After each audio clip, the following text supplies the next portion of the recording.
Welcome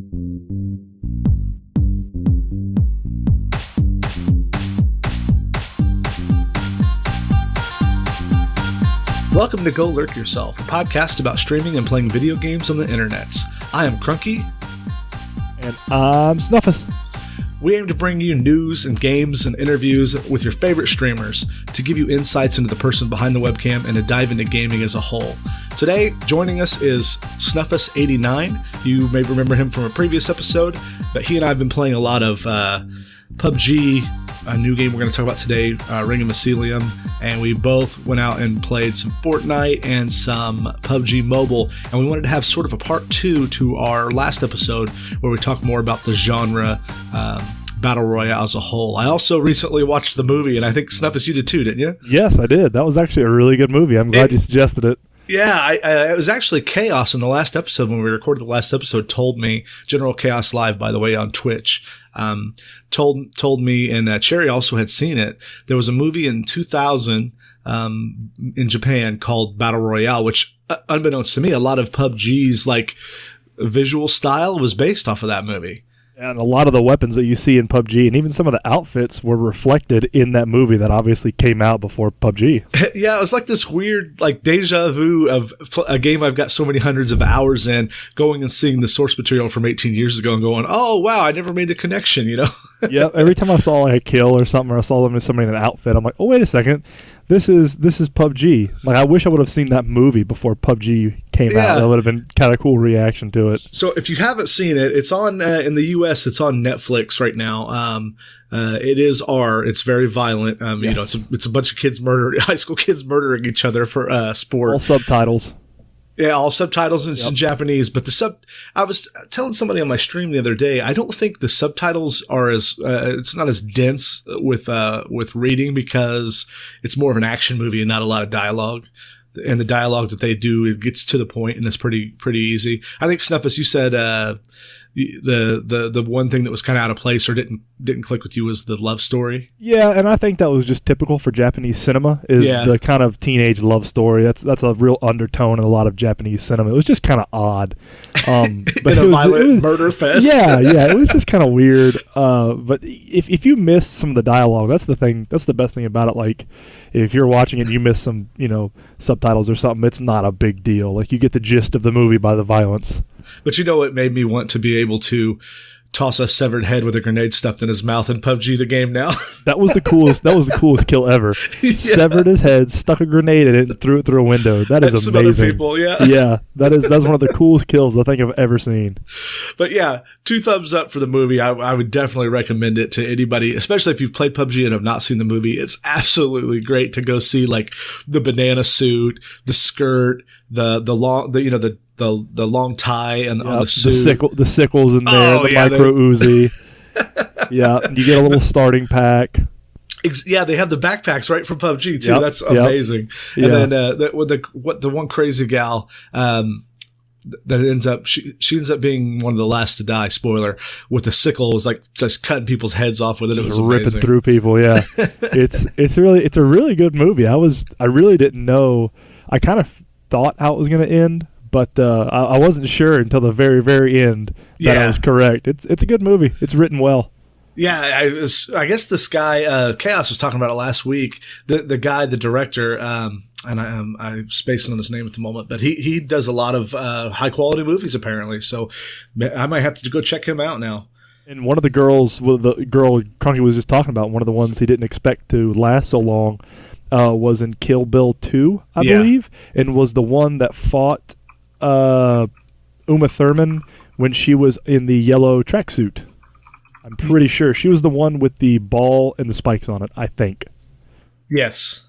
Okay, the director is Kinji Fukasaku. So there you go. Oh. Yes, him. Kinji, just if you guys are looking for other movies he's directed. One of the games we wanted to talk about is a game that I following a couple people on YouTube. There's a guy named Wacky Jackie 101 and a guy named WTF Moses. Had a quick video about this upcoming game called Ring of Elysium, of Elysium, excuse me. Ring of Elysium, Elysium. It'll probably be the title of this episode.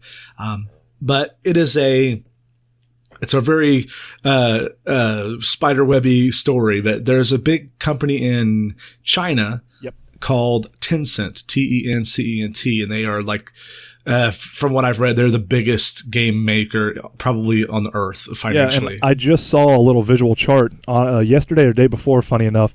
Tencent is the most profitable video game company in the world, by far. So this WTF Moses video I saw, he said, the reason this game is basically a PUBG clone, and it's everything PUBG isn't when it comes to polish, and it's an alpha still. To even play it, you have to go to their website, download it in Taiwanese, and then edit your exe file, create a batch file to launch in English. It's convoluted. You can go on YouTube or Google and find how to play Ring of Elysium in English. And there's tons of people, it's like flooded right now. People are starting to find it because PUBG is so popular. And as much as I love PUBG, some of the biggest knocks on it are stability, polish. Polish on it. Yeah. Yeah. And Ring of Elysium, even though we were playing it the other night with 200 ping because we're astronomical ping. It was still such a fun experience. I think the only thing that really affected is opening doors took 2 seconds for them to open. Couldn't drive a car because the turning wouldn't work. It was not in time. But it was a great experience. And what's very interesting is we'll talk about more in detail about this later, but Snuffas and I also recently both played the PUBG mobile app on Android. I have an Android phone. Are you on iPhone? Same. Yes, okay. Android. Yep. I assume it's the same. Cherry said she played it on her iPhone, so I think it's the same. But God, that's a shame. I didn't know people still owned iPhones. I'm sorry. Throwing shade on the iPhone users. But Tencent also helped PUBG make that game. When you launch it says made by Tencent. And so many bells were going off when I was playing it because Snuffs and I were talking about it just earlier today. Oh my God. There's all these quality of life improvements. When you pick up loot, it automatically picks up loot in the PUBG mobile app. It does that in Ring of Elysium. If you hot swap one AR for another AR, all your attachments that are applicable automatically go over. And in PUBG, it's not really a skill. It's just like a time sink. It's tedious. And it automatically reloads, which I think is awesome. Yeah, stuff that should be automatic, and I hope they bring that stuff to PUBG along with the stability and frames, not frames, better animation quality. Yes, better gunplay. I feel like even in Ring of Elysium, even though we were in probably the quadruple digits in our ping, right. I feel like the gunplay was more solid in Ring of Elysium. I could tell there was a latency, but that's just because of ping. When we opened doors, it was slow. When we were looting, it was a little slow. Driving a vehicle's hard. Gunplay is a little slow. But even with that astronomical ping, I still felt the gunplay in Ring of Elysium was more solid than PUBG. It absolutely was. I agree 100%. The time to kill was comparable to PUBG. All the commands are the same, the buttons. Everything. There's a couple of neat features, too, in Ring of Elysium that PUBG could really use. That you could push Q to spot people.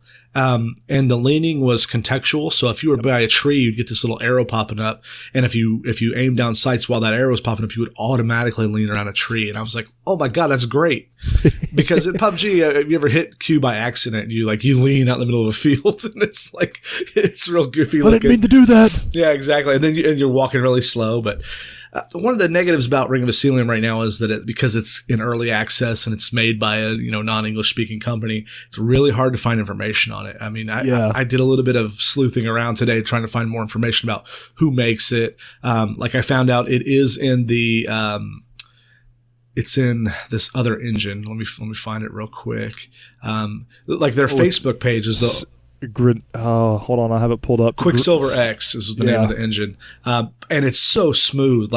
Jumping out of the plane, the world design of the map is really good. But instead of having a parachute, you actually have a hang glider, and it controls very fluidly and very nicely. And you go where, in PUBG, when you land on your parachute, you could fly around. You could just sit there for 5 minutes and warp everywhere. This one, oh my God, I landed right on the ground like I'm supposed to. What is this? Yep. In Ring of Elysium, where you want to land, where you're aiming to land, I don't think I've ever had an instance where I didn't land where I was intending on landing. Exactly. And in PUBG, you don't know where you're going to land. Hell, you could land 3 miles from where you were trying to land. And it really is a crapshoot. I mean, you could get stuck in a tree or stuck on that.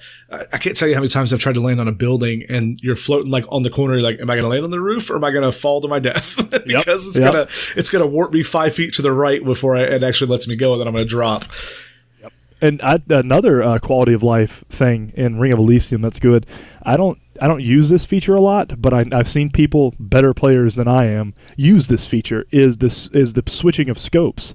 You can attach 2 different scopes to one gun, which I think it's phenomenal because a lot of the pro players I watch in PUBG, they switch their scopes. They'll have a 4x on an ump. They get into close quarters and they switch it off real quick for iron sights or something.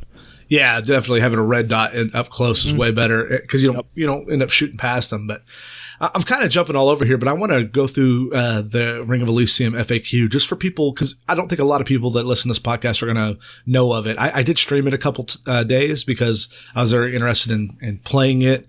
I actually played Ring of Elysium, PUBG, Fortnite, and PUBG Mobile all in one day, so I could kind of get a good feel of to compare and contrast them today. But just ticking all the boxes there, aren't you? I did. I wanted to have a good experience, a good representation of all of them while Ring of Elysium was still new. Because while Ring of Elysium was like super impressive up front, I think the more I played it, the more I started to see like, okay, it suffers some of the same things that the genre does, which is slow mid game, but.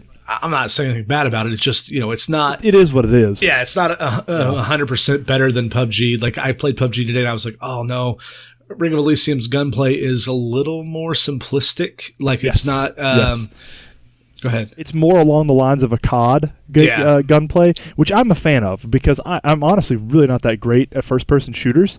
So I like the COD aspect of it. The simplistic gunplay, but I think that's where you're going to get the divide in the community when this comes to America. Is people are going to say, "Oh, just like the argument between PUBG and Fortnite, PUBG still has more realistic gunplay than Ring of Elysium." Yeah. Or I just learned today that the full release title for it apparently is going to be Europa. Yeah, that's the actual name of the app when you launch it. Yep.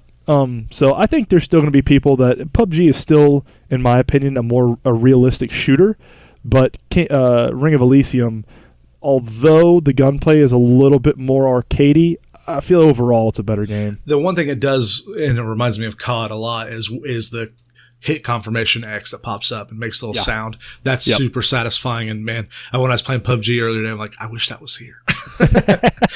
And it shows you when you get shot, the blood splatter pops up from the direction that you got shot in. Yes. That kind of makes sense. That's more arcadey and something that, a realistic game like PUBG doesn't have, because in real life you may not be able to, if you were getting shot from somewhere, unless you use your ears, or even if you got hit with a bullet, you wouldn't necessarily know where it was coming from. Yeah. But speaking of ears, that's kind of one of the other knocks on Ring of Elysium is the audio mix is just atrocious right now. It's hard to know with the audio if it's ping related, because it sounds like I hear my own footsteps delayed. Yeah. And that could be the audio engine in the game generating it in the space that you hear it. So you hear your own footsteps minus your ping, which is really like you're always have your head on a swivel thinking somebody's behind you. Yep. But yeah. And the footsteps are so loud too. I mean, they're insanely loud. It sounds like honestly, if you and your partner are walking right next to each other, your partner's footsteps sound like silenced sniper shots. Yeah, from about 50 yards really away. Crazy. It is. Yeah. I think, it is early access. We've kind of hit some of the things that we like and don't like and the pros and cons. But one of the things I found from reading their Facebook page today is that they are stating it's going to be a free-to-play battle royale. I thought maybe just the free-to-play aspect was going to be the early access only, and then it would have a price tag when it came out of early access. But no, there's no pre-order. I've not been able to find any kind of purchase bundle where you can buy like a Founders Edition or anything like that. That's crazy. Yeah, their site says it's a free-to-play battle royale PC game or battle royale game that you can play for free on the computer. You have to survive, find out in order to prepare. This is obviously translated poorly. Fighting with other players to be the last survivor while the player area is gradually squeezed. Minimum system requirements for those of you guys who want to know. They're saying you have to have an i3 2.4 gig, Windows 7. You need 4 gigs of RAM and NVIDIA GTS 250 and at least 10 gigabytes of hard drive space. I didn't realize the install was that big, but that makes sense. It's huge. Yeah. How do you download the weather on it is also beautiful. Oh, yeah. That's one thing we didn't talk about. It has real-time weather effects. The recommended specs are VGA, NVIDIA GeForce 750 Ti with 2 gigabytes of onboard RAM, an Intel Core i5 2.4 or higher, 8 gigs of RAM. Basically, your last-gen Xbox 360 minimum requirements equivalent. Like if you can play a game from 5 years ago or longer, then you're probably good to play this on minimum specs. You have to go to G Arena to get the client, download it. G Arena it's not com, is it? It's like .th, I think, or TU, something like that, yeah. But just do yourself a favor and go Google it, because you actually have to go modify the starter or the application to create your own. And there's a process hacker program that you have to use to edit it. It was not too difficult, but it's just something I'm not going to go into great detail here. But it does have in-game battle points that you get. I think that's why they're going to go free to play. You're probably going to be able to purchase these. They're not called battle points. They're called something else, some kind of credits. And you can buy. It has like a credit card next to the points. It does. It's kind of weird. They're like, give us your money. Yeah, I'm like, wait a minute, how'd you get my credit card? So what they'll do is they'll give you sort of like PUBG, some cosmetics. It's the cosmetics have been a lot better too, because you could tell that Tencent has pumped their money into making the game their own. PUBG's one of the knocks on it is that it uses like Unreal Engine 4.0's stock assets that they bought from Unreal. Like those shipping containers and stuff. Those are in like how many games, because they're just stock with the Unreal Engine. Just throw them in there, guys. We already got them. Yeah, you could tell when you're like walking around in the buildings in Elysium that the flow of the space is well done. The doors, you could see in and out of them. The windows are really good. There aren't a whole lot of areas that you just go into, and the doors are real small and there's no windows. It's hard to lose where you are. Everything seems to make sense. The overworld, as Snuffas said just a second ago, has really nice dynamic weather. It can go from being sunshiny and bright to getting dark and rainy. And one thing that happened to me the other day was it got super windy. It was hard to hear because the wind was whipping around. Yeah, I did that last night. And they have a really interesting set of like what do you call it? Landmarks. Like there's a giant whale statue in the middle of a park. It's like a SeaWorld type place. And you can see it. I mean, it's unbelievably huge. The giant whale. You can see it from all over the map. They also have a giant church with an angel statue on top of it. And you went in there the cathedral. The cathedral is what they call it. Yeah. And just like really interesting, PUBG's like it's clumps of houses kind of copy pasted all over the map. I think they did a better job with, as much as I hate the map Miramar in PUBG, that at least is interesting. Some of the stuff makes more sense. It looks more natural.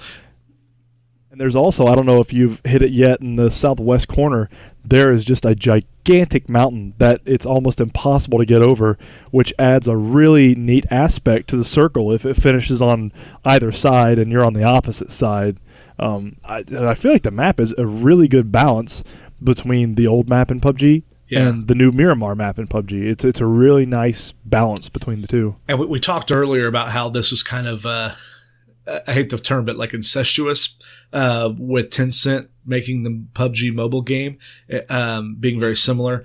PUBG right now, if you've not been watching gaming news, is like getting sue happy. They're like they're making legal threats against Fortnite. They're going after some of the lesser PUBG clones and trying to like intimidate them with their lawyers, because they're trying to protect, their hold on the market that they're losing to Fortnite. We mentioned in the last episode, but they're not touching this thing with a 10-foot pole. And we can't help but think it's because Tencent probably has the money and the power the muscle to flex against them. And also they're in bed with them for making their PUBG mobile app. PUBG, yeah. And I think that's good for the consumer. After playing Ring of Elysium, if Tencent is going to have the money, have the backing, and have the say-so on kind of what the next move is for Bluehole or PUBG, Yeah. man, I think that's promising for any consumer that likes PUBG. Exactly. I mean, some of the conspiracy theories I've seen flying around, and that's all we can say right now because there's no official word on it anywhere. Even industry insiders aren't saying for sure. But,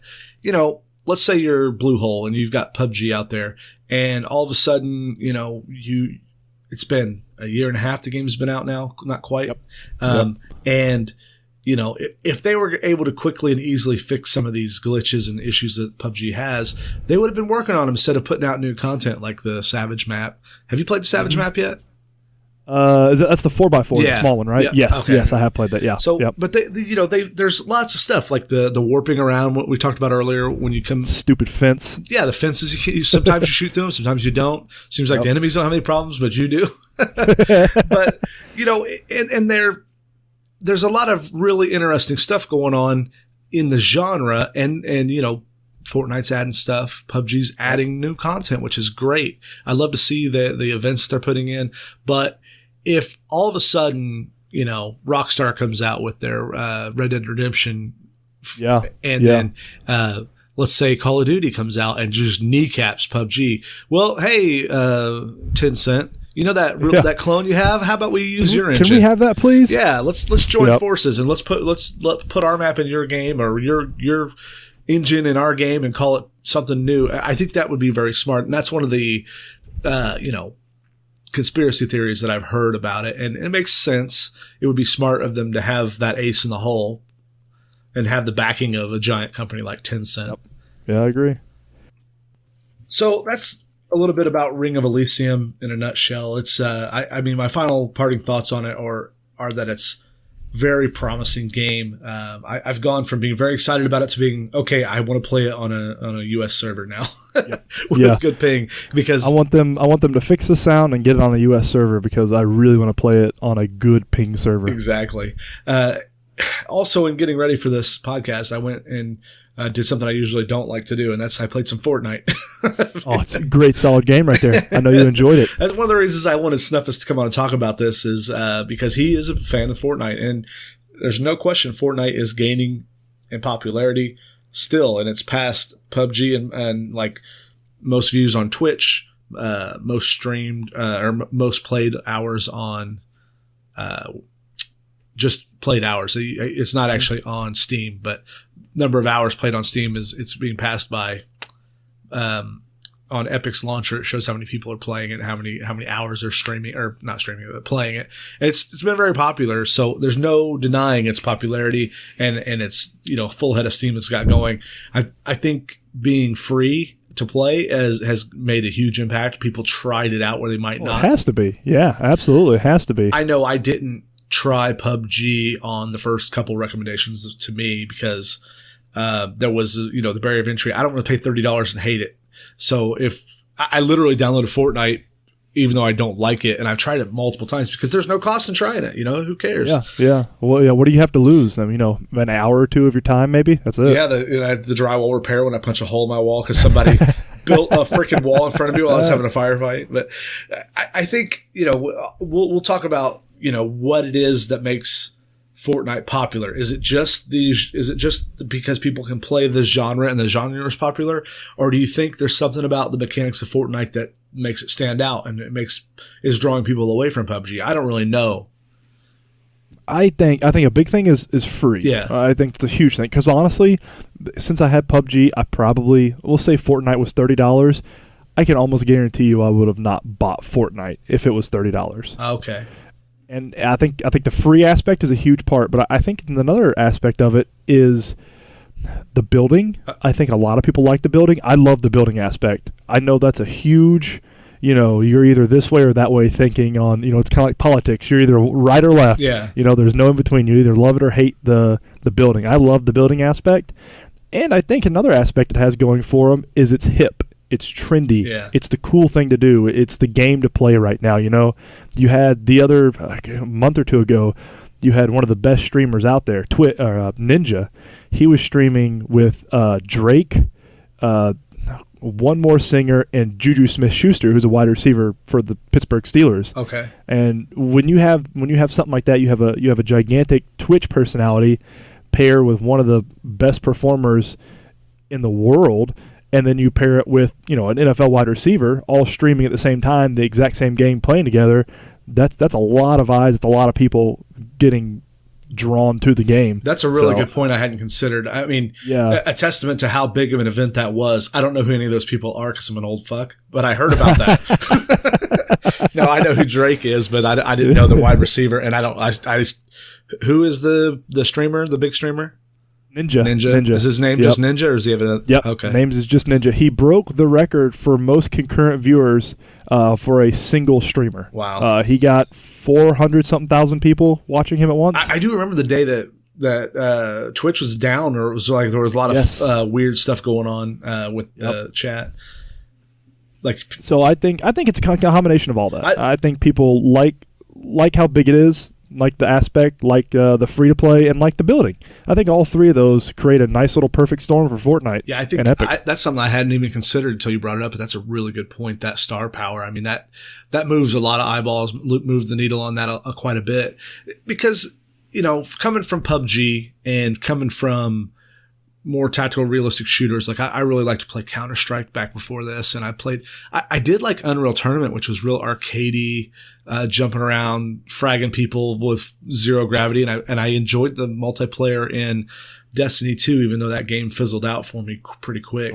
I actually enjoyed some of that stuff, but in Fortnite, it feels to me like, because it's a battle royale, it feels to me like some of the building stuff gets in the way. And talking to you yesterday made me realize I need to give it another try and do some work on being able to bind my keys so I can at least play on the fair. 100%. Yeah, absolutely. I would say anybody that's going to get into Fortnite, that's going to transfer from PUBG to Fortnite, the first thing you want to do is make sure you're comfortable building stairs and walls. Don't go with the default key bindings because they suck. So get in there, what's comfortable for you to build quickly. Build a one-by-one quickly. I think that's the biggest tip I can give new people to go into Fortnite. Yeah, I played yesterday a solo match, and I was actually enjoying it. I got a couple of kills early on. I was riding, because what I love about the Fortnite and PUBG and the Battle Royale genre as a whole is the strategy of the strategery of of the circle planning. Like I love the mix of strategy, competency with your weapon, the loot. That's all that stuff is a really sweet mix, a really good recipe for a fun gaming experience. And coordinating with a duo or in a squad, that's really neat.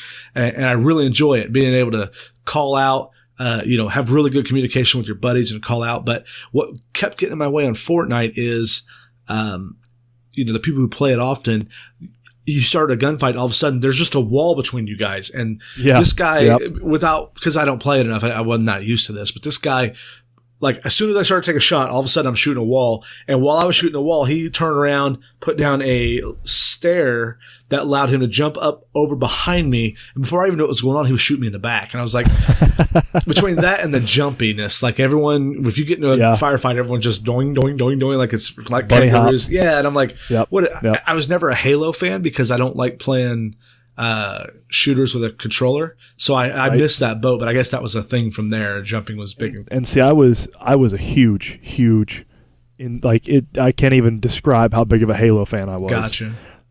Halo 3 was pretty much the reason I failed college. I would go to college and they had a video game room, and I would play Halo 3 instead of going to class. Well, I mean, that's just smart. I mean, oh yeah, playing that out real nice.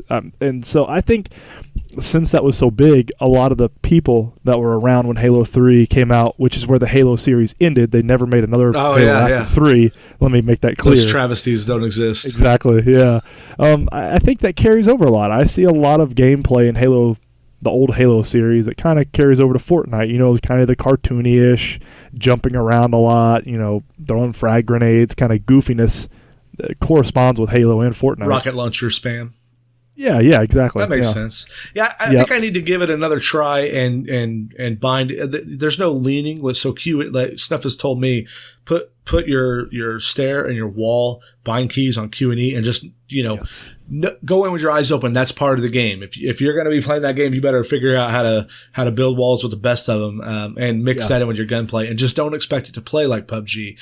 Yep. One of the things that, we said this earlier, but one of the things that made Ring of Elysium, I keep saying it wrong, Elysium so amazing is that it's just PUBG again. So, I mean, it's like there's no binds have to be redone. Everything just works like you expect it to. So it's PUBG with a nice little polish on top, which is, I like PUBG, and you take Ring of Elysium and put a little polish on top. I'm like, well, hell, this is an awesome game. This is amazing.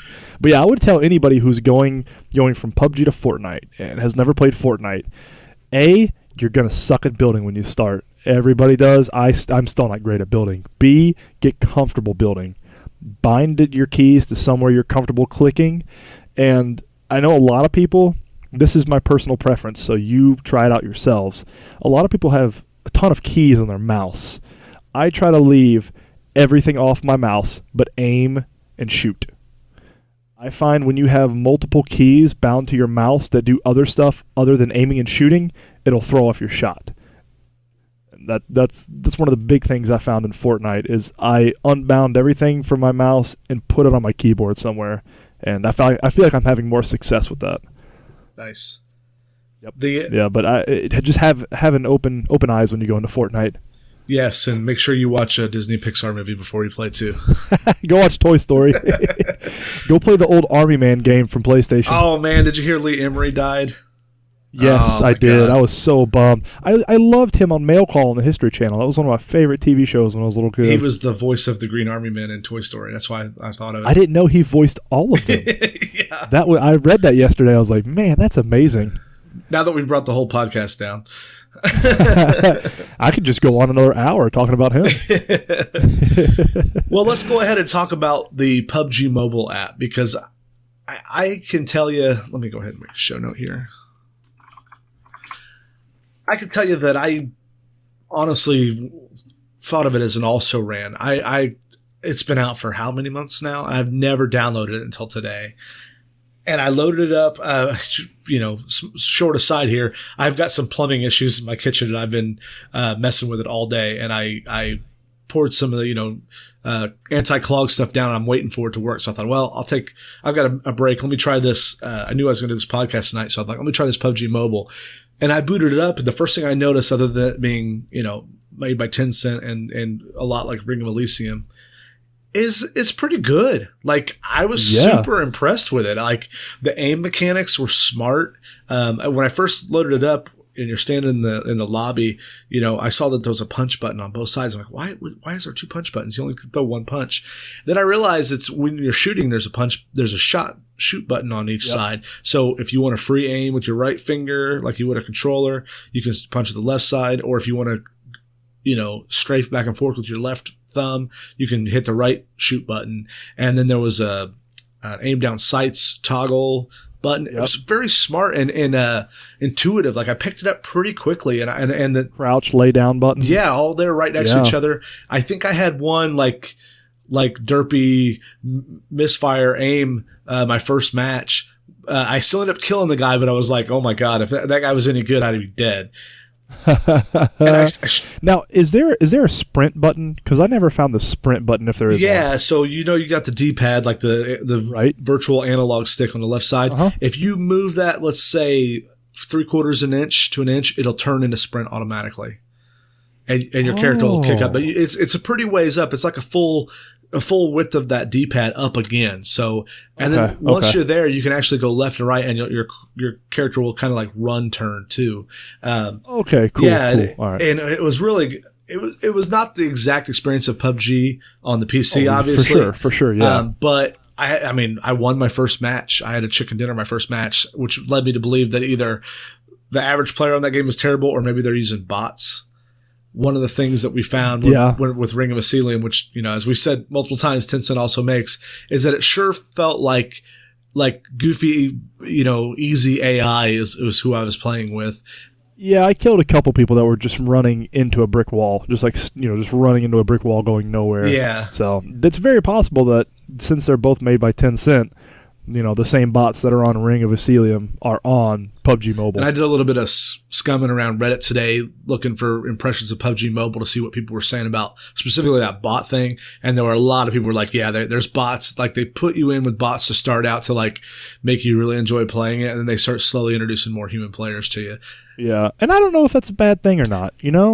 If you pump bots into a server to fill it up, I don't know. I don't know how I feel about that. I don't think it's a bad thing if the bots aren't overpowered, if they're there sort of just there as target practice, essentially. Yeah. There's a game on Titanfall 2 and Titanfall, if you ever played those games.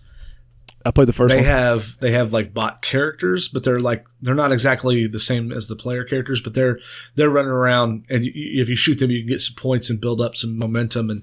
And when I first played it, I didn't know they were bots. I was like, man, this game's easy. I'm wrecking fools. And then I'm like, oh, you're killing bots, you idiot. I'm like, oh, okay. Well, yeah, speaking of bots, and I felt like a moron the first time I played Rocket League. I didn't realize I was playing with an entire team of bots. I was playing against an entire team of bots. I was like, man, I'm really good at this game. Then I realized they were all bots. Oh my god, we should do a whole podcast about Rocket League. Oh, there are some. That's the next one. Stay tuned, guys. One of the with Cherry being the co-host of the podcast usually. Well, by the way, Cherry is going to be on the next episode, but we're going to start doing because of our schedules, I'm going to start recording one episode a week without her, either with Snuffas or whoever else. I might rotate in guests and have on, depending on what makes sense. But give me your feedback if how you like the episode changes, if these are okay. I want to hear. Obviously there's a lot of Cherry fans out there, but let me know. If you like me co-hosting, be sure to donate as much money as you possibly can. I have a really steep signing bonus, so it's really expensive for Crunky to get me on the podcast every time. One of the side effects, though, of hanging out with Cherry and more British people is that they know their soccer pretty well. Yeah. In fact, they hate it when you call it soccer because there it's just called football. I thought it was called kickball. Yeah, it's called footy thing. But when you go play with the Brits in Rocket League, well, they know their shit. They know how to like position and they know what they're doing. Like when I first played with Cherry, I'm like, holy shit, she's carrying this team. We were getting matched up with way better players, and she was like all over the place. I'd be like competing with her to get a goal, and somebody would kick the ball away, and I'd turn around and she's blocking the goal already. I'm like, how are you blocking? I play with Chaos and Cherry, and I'm like, this is bullshit. These guys are in airplanes, and I'm in a car. They're flying around, and I'm driving on the ground. I'm like, this is ridiculous. Cherry was the first person I knew that I watched like could rocket up into the thing and hit. I don't play a lot of Rocket League, obviously, but I've played enough now to know how terrible I am. And then who is it Mel? Where there's a guy we play with Mel. Mel the Bell. Mel the Bell is like a idiot savant level player, like insane, just amazing. He makes Cherry and Chaos, who I think are excellent players, look like clowns because he's just all over the place. I don't get it. Like he apologized to us one time because the opposing team scored one goal. He's like, "I'm sorry, guys, I'm really off my game tonight." We beat him like 6-1. yeah, just destroyed him. He scored in one game. He scored 7 goals in one game, and I'm like, what are you doing? Like, how are you manipulating? What are you using the Force? Are you a Jedi? This is ridiculous. But back to PUBG Mobile. We got ADD today, but yeah, just today. Yeah, just today. I swear. I'm extra exhausted today, but the PUBG Mobile, it was very surprisingly well done. We talked about how it looks good. Like, I would say it performs better than PUBG on PC. It performs phenomenally. Yeah, like I feel like the gunplay is more solid on PUBG Mobile than it is PUBG. Yeah, it had really good. How does that sound? Really good ping to the server. And that's on mobile Wi-Fi. I was on Wi-Fi, but I ran into a couple people that I knew were real players. Like a couple people were just kind of standing there, and I shot them through windows. But a couple people I knew were real players and were putting up a fight. They were moving around, and right. The last guy that I ended up winning the match on, he was a mile away, and I hit him with a Car 98, or maybe it was an M4 scoped, but I hit him a mile away and just took him out. But how many kills did you have in that game? 4? 3? 4 or 5. I don't remember exactly. Okay. You know what it was? Here's the thing. There were 3 people left. I said the last guy killed. It was the second to last guy in the map. And when it went down from 2-1. I killed the guy, and I was waiting in the zone because the other guy was I didn't know exactly where he was. And when the zone started to come in, he died to the blue. So I got a chicken dinner just by the guy dying. So nice. Perfect. I actually took a picture of it. Now I could tell you how many kills I had. I want to say it was 4. I was about to say, I'm pretty sure I saw it. I think it was 4, but I can't remember. Yeah, 4. 4 kills. I will tell you one thing. PUBG Mobile is better than PUBG on console, 100%. Oh, the Xbox version? No have you played it? Yeah. Yes, I have, and it's complete trash. You played it at your buddy's house, didn't you? Yeah, I did. It's awful. I've never played it, but horrible. I saw on Reddit, I saw like the GIFs of all the bugs, and it made me laugh. It's terrible. Radical Heights is better than PUBG on console. Radical Heights is another Battle Royale game. Yeah, another BR game. I've heard was it Jim Sterling's YouTube videos was talking about it, saying that, they're trying different stuff and that's to be commended, but the game is like barely an alpha. It shouldn't even be called. Yeah, I would 100% agree. And I think on Steam it still is an alpha or beta, or it's early access. But aren't all games now at this point? I feel like it is a bad trend, isn't it? Yeah. It's a great idea. I love the idea. I love the concept. The concept is a 1980s show. It reminds me a lot of American Gladiators. Yeah, you were if telling anybody me about ever this watched one. Now I know what you're talking about. Yeah. So the concept is cool. Running Man. The concept is exactly. You buy weapons. There are kind of crate drops. Everything's based on cash that you earn in the game. You kill people, you get cash. It's a really awesome concept, and I really hope they keep progressing and adding stuff to it. I love it. There's no textures in it. All the structures are very bare bones. It almost looks like, when you fire up a Battlefield or a Battlefront game, there's usually like one level that's like a training level. Like you go through here and shoot training dummies and stuff. That's what the textures kind of look like. But it's a cool concept. It's really awesome. I think they did a good job with creating a concept. It's just now making a game around that concept. Kind of fleshing it out so it's not a year and a half in. It still has day one bugs like PUBG does. Yeah. So I love the Battle Royale theme that's going on now. I feel like every company is trying to get their hands into all this money that's going to the Battle Royale. Royale with cheese. You know what they call a quarter pounder with cheese in Paris? They don't call it a quarter pounder with cheese? Oh man, they got the metric system. They wouldn't know what the fuck a quarter pounder is. And what do they call it? They call it Royale with cheese. Royale with cheese. That's right. Type game, and I think that's awesome. I love Battle Royale type games, and the more we have out there, the more ideas they create, like PUBG Mobile. There's also a Fortnite Mobile, but that I can't play because it's only on iOS. Okay. So I'm looking forward to playing that when it comes out on Android. If it's anything like PUBG Mobile, it's going to be a solid game to play, while you're on the train or, in the bathroom in your quiet space, doing something. instead of searching through Tinder and Instagram, you can hop on there and kill some people on Fortnite or PUBG. Tinder. So this is how old I am. Tinder wasn't a thing, and I was already married for like a decade before it came out. I can imagine dating apps when I was in high school. It's for all you young kids. Do you kids get off my lawn? So the other Battle Royale game I talked a little bit about last week, but just I think you've seen me play it. It's called Darwin Project. I've seen people play that. I've never played it, and I haven't watched enough of the gameplay to actually have a good, educated opinion on it. But it looks interesting. And B-Shiv speaks highly of it, and B-Shiv knows his stuff when it comes to video games. So anything he says, I'll take his opinion and run with it.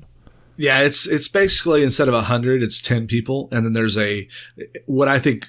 I love innovation in a genre, and one of the things that innovates very well is there's a director character. That's a person, actually. So 11 people queue up. A dungeon master. Exactly. And that person is like a robot voice in the sky, and he can talk to you. He can, and the idea is that people playing it are streamers. So it's kind of like that Running Man style. It's a game show, and the audience is all the people watching. A lot of streamers, when you go there, will talk about it because when you're in the the lobby before the match starts. You can chat with people, and some people are, it's lobby. So, but with 10 people, it's a little bit more or a little less chaotic than at like PUBG, where you have to turn it off or you're going to hear racist or rap music or awful stuff.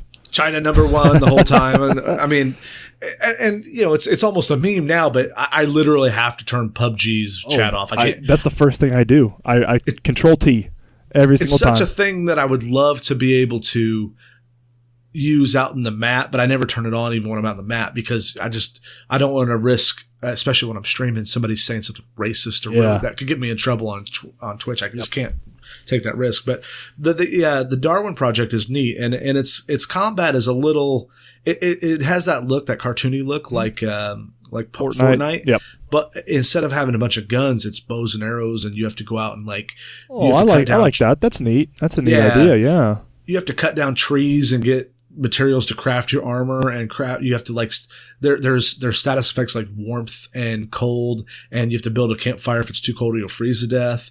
And the director can come in and chat you up. Hey, how you doing? And he can. It's got this grid. It's kind of like a beehive looking grid, with hexagons. Yeah. And he can make like gravity go off in one zone. Wow. I didn't know that. He can make super cold. He can make a zone like a red zone, sort of like from PUBG, and he can make it off limits to where it basically is now blue. And if you're in there, it'll tick you down until you get out. And his job is to facilitate an entertaining match. And so it's this neat idea that I think, did you ever play any of the Battlefield series where they had a commander of the army in there? Yes, I did. Yeah, where you can get promotions and stuff. Yeah, from the commander. Mm-hmm. And your I don't remember what they called him, but your squad leader could talk to the commander only, and then he had to give. And it's kind of like that again, where there's like a bigger game that going on. And part of what I love about Battle Royale is that strategy of playing the circles, understanding when to make your moves, when not to. And I love that deeper strategy of this kind of an overlord, dungeon master, if you will, type person. Exactly. And he can buff you, he can heal you, he can do all. So let's say he takes a shine to one guy, for whatever reason, he can literally tilt the game in this other dude's favor. And what I've seen really good matches in Darwin Project go is the director realizes that, hey, I know there's a shark in here with all these fish, who's a really good player, who's probably 90% chance going to win. He will go out of his way to make the game harder on the toughest guy, to make it more entertaining and more balanced and fun for everybody. And I think that's, some people will say, well, that's bullshit because that guy shouldn't be punished for being good. But what's the goal? Is it to make it fair, or is it to make it entertaining? Right. And most of the people that are streaming a game like this with intentions to stream it would rather have a more entertaining game than a quote-unquote fair game, I'd rather, when I play PUBG, I think it was when I was streaming Ring of Elysium, when my second match, my first match I got a chicken dinner, well, a #1 they call it in that game. In my second one I got a 2, and the guy that beat me, did you see this one when I streamed it? The guy that threw the smoke bombs at me? Yes, yeah, I did see that. Yep. It was one of those times where I was like, Will Ferrell, I'm not even mad. That's amazing. I was obviously trying to win, but he just totally outplayed me, and I'm like, I'm not even upset a little bit about this. Yeah. I've going back to Ring of Elysium, I found people throw grenades extremely accurate in that game, which is kind of weird. Well, it's got this weird bug in it that the line, the preview line of where the arc's gonna go is actually accurate, unlike PUBG. Get the hell out of here! I know. It's my God. What were you thinking, making this thing accurate? I'm used to compensating about 6 feet in either direction. Yeah, I mean, it even showed, did you ever play back in the day? I'm sure they have some now, but there used to be a game called Virtual Pool, where you could play billiards. And it showed you your line of where you were going to hit the ball. Yeah. When I was playing Ring of Elysium, it actually had the ricochet lines, the dotted lines of where the thing was going to go. Because I threw one in and it hit a windowsill and bounced back up and out. I'm like, oh, that's why that line showed it coming back out. I don't guess I've used grenades enough to even see that. Yeah, that's really cool. One of my first matches, I had 10 of them, and because I just kept finding them, and I knew there was a dude in the house, so I chucked 5 of them in there. That's one of those other quality of life features in Ring of Elysium. That's really neat. It's really really welcomed, honestly. Well, I think we've talked Ring of Elysium up to death, and we've talked about PUBG, mobile and otherwise, and Fortnite. Let's do right now, Snuffas, line in the sand. How do you rank those 4 titles? It's honestly, it's hard for me to rank Ring of Elysium right now. Yeah. Because of the ping. Just put all your cards on the table. You have to rank it wherever you want to rank it, but you got to rank them. You know, honestly, right now, what I'm enjoying the most, Ring of Elysium's top.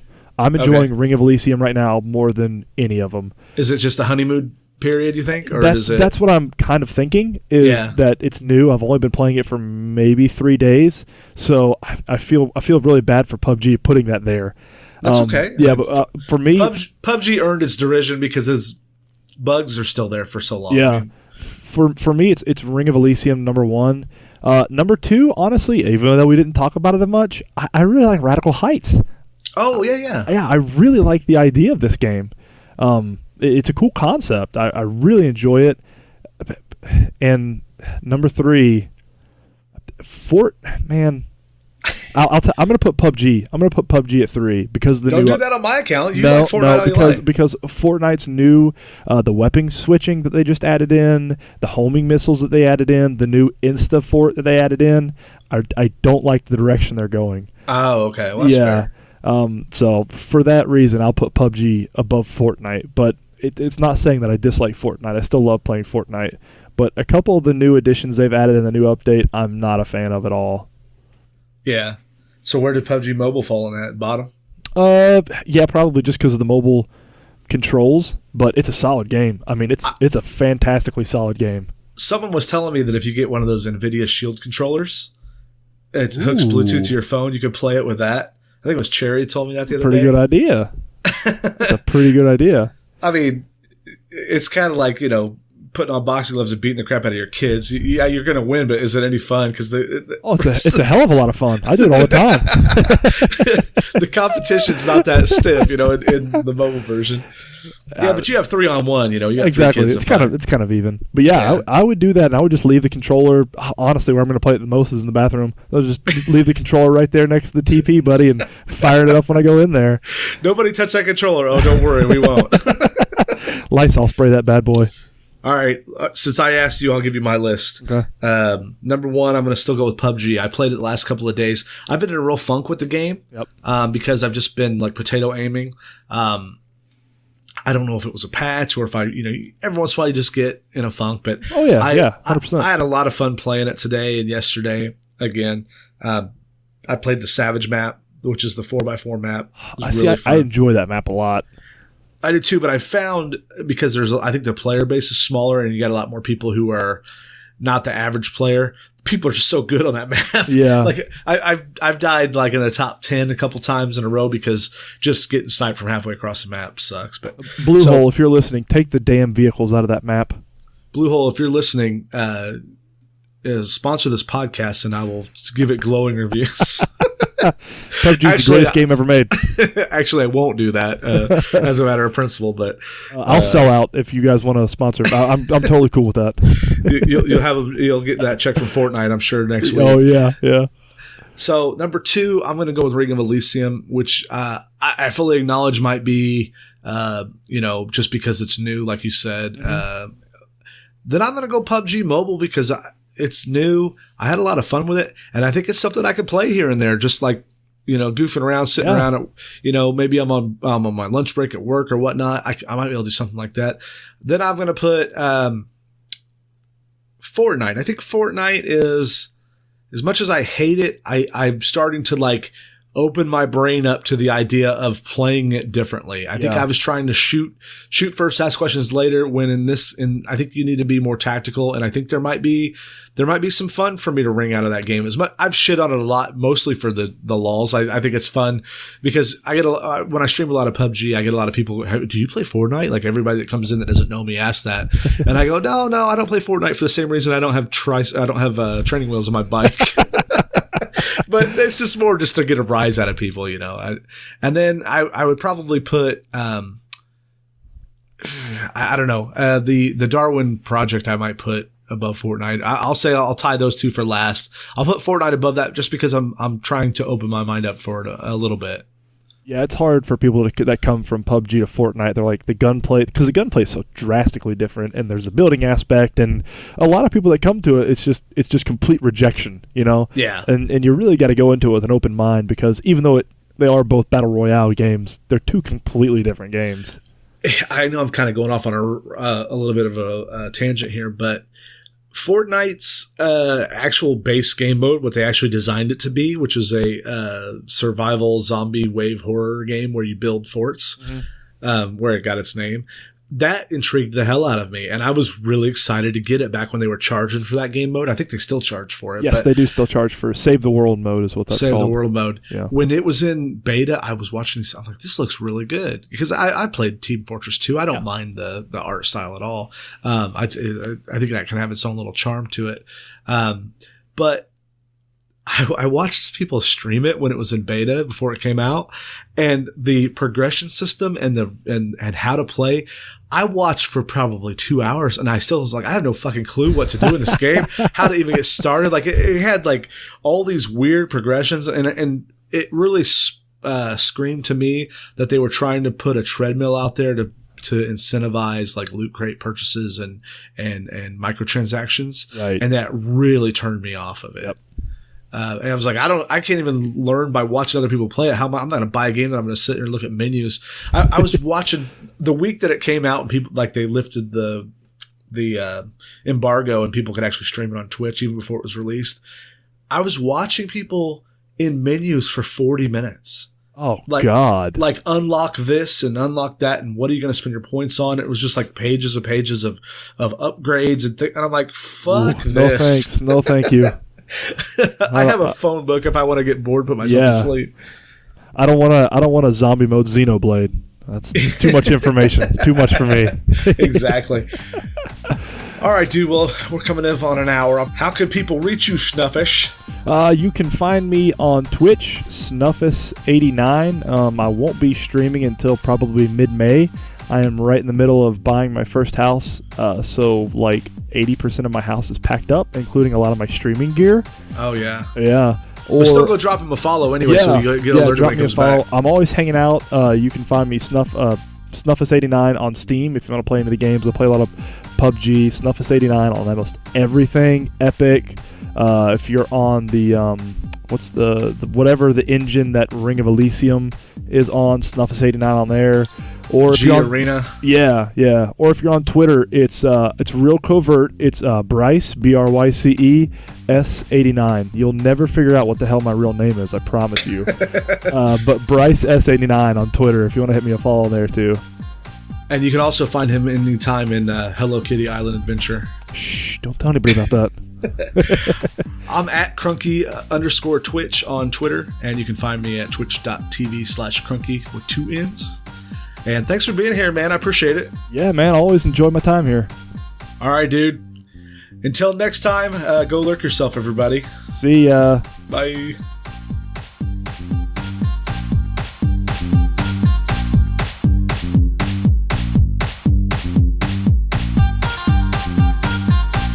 Welcome to Go Lurk Yourself, a podcast about streaming and playing vitter games.